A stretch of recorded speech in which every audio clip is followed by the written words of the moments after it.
بسم اللہ الرحمن الرحیم۔ ناظرین السلام علیکم ورحمۃ اللہ۔ ناظرین، یہ کتاب ہے سیرت النبی صلی اللہ علیہ وآلہ وسلم۔ آج دوسری ایپیسوڈ ہے اور وی لاگ نمبر ہے 530 اور پیج ہے 568 اور ناظرین ہیڈنگ ہے غزوہ حنین۔ ناظرین، اس کا کچھ حصہ ہم آپ کے سامنے رکھ چکے ہیں۔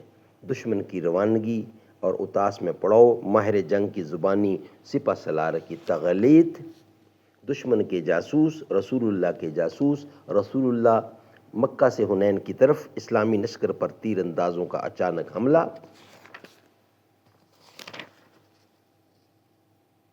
دشمن کی شکست فاش، تعقب، غنیمت، یہ ہم آپ کے سامنے بیان کر چکے ہیں اور یہ ہیڈنگ چل رہا ہے غزوہ طائف، اور اس کی ایک قسط ہم آپ کے سامنے پیش کر چکے ہیں۔ یہ دوسری قسط ہے جو ہم آپ کے سامنے رکھنے جا رہے ہیں۔ تمنا ہے کہ اس دنیا میں کوئی کام کر جاؤں،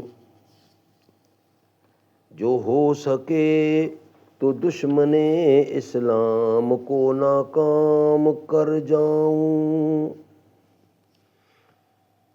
اگر جنت میں جانے کا ارادہ ہو تمامی کا، گلے میں توق تم ڈالو محمد کی غلامی کا، محمد کی غلامی دین حق کی شرط اول ہے، اسی میں ہو اگر خامی تو سب کچھ نامکمل ہے۔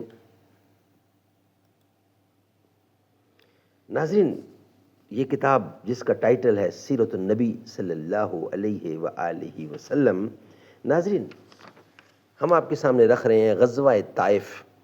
اس کی ایک قسط پیش کر چکے ہیں، یہ آج دوسری قسط ہے، وی لاگ نمبر 530 اور پیج ہے 568۔ جو حصہ رکھ چکے ہیں اس کا بقیہ حصہ ہم آپ کے سامنے رکھنے جا رہے ہیں، غزوہ طائف کا بقیہ حصہ یعنی دوسری قسط۔ پے کر اگر نظر سے نہ ہو آشنا تو کیا ہے شیخ بھی مثال برہمن صنم تراش، مذہب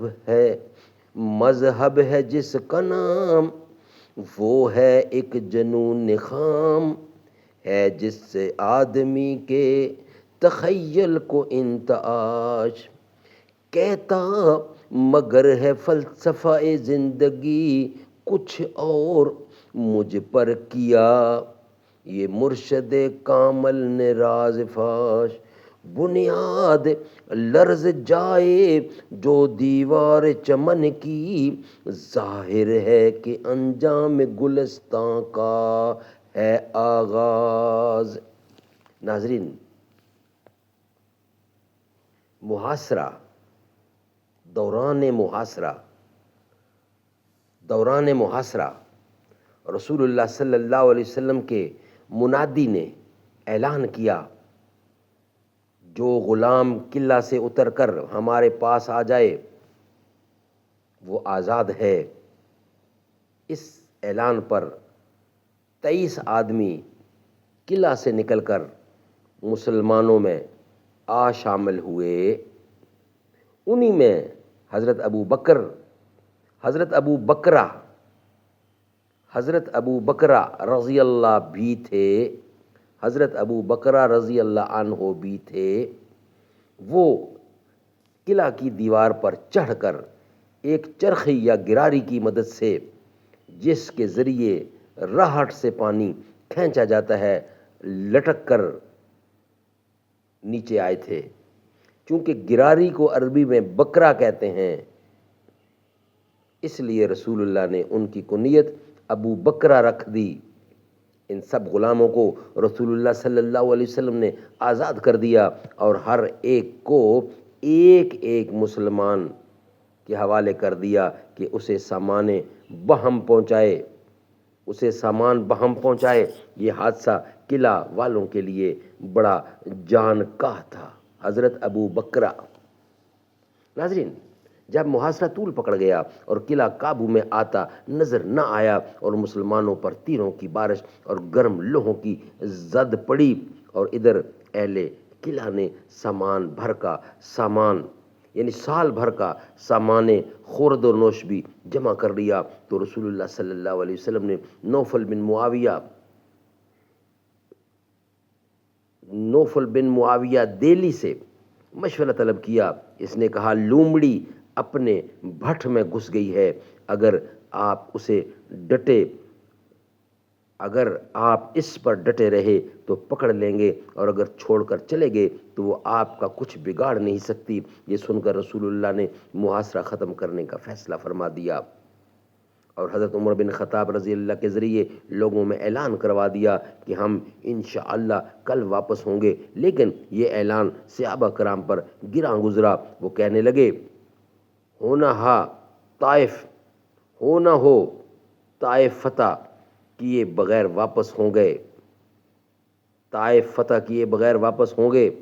رسول اللہ نے فرمایا اچھا تو کل صبح لڑائی پر چلنا ہے۔ چنانچہ دوسرے دن لوگ لڑائی پر گئے، لیکن چوٹ کھانے کے سوا کچھ حاصل نہ ہوا۔ تو اس کے بعد آپ صلی اللہ علیہ وسلم نے پھر فرمایا کہ ہم انشاءاللہ کل واپس ہوں گے۔ اس پر لوگوں میں خوشی کی لہر دوڑ گئی، اور انہوں نے بے چونچ رخت سفر باندھنا شروع کر دیا۔ یہ کیفیت دیکھ کر رسول اللہ مسکراتے رہے۔ اس کے بعد جب لوگوں نے ڈنڈا اٹھا کر کوچ کیا تو آپ نے فرمایا کہ یوں کہو آئبون تائبون عابدون لربنا حامدون، آئبون تائبون عابدون لربنا حامدون، ہم پلٹنے والے، توبہ کرنے والے، عبادت گزار ہیں اور اپنے رب کی حمد کرتے ہیں۔ کہا گیا کہ اے اللہ کے رسول، آپ ثقیف پر بد دعا کریں۔ آپ نے فرمایا اے اللہ ثقیف کو ہدایت دے اور انہیں لے آ۔ سبحان اللہ، سبحان اللہ۔ ناظرین، یہ ویلاگ ہمارا یہاں ہی مکمل ہوتا ہے۔ نیکسٹ ویلاگ کے ساتھ انشاءاللہ حاضر ہوں گے، اور اس کا ہیڈنگ ہوگا جہرانہ میں اموال غنیمت کی تقسیم۔ یہ ہم آپ کے سامنے رکھیں گے انشاءاللہ نیکسٹ ویلاگ کی صورت میں۔ ناظرین، یہ ویلاگ ہمارا یہاں ہی مکمل ہوتا ہے۔ فلک جس کا پڑے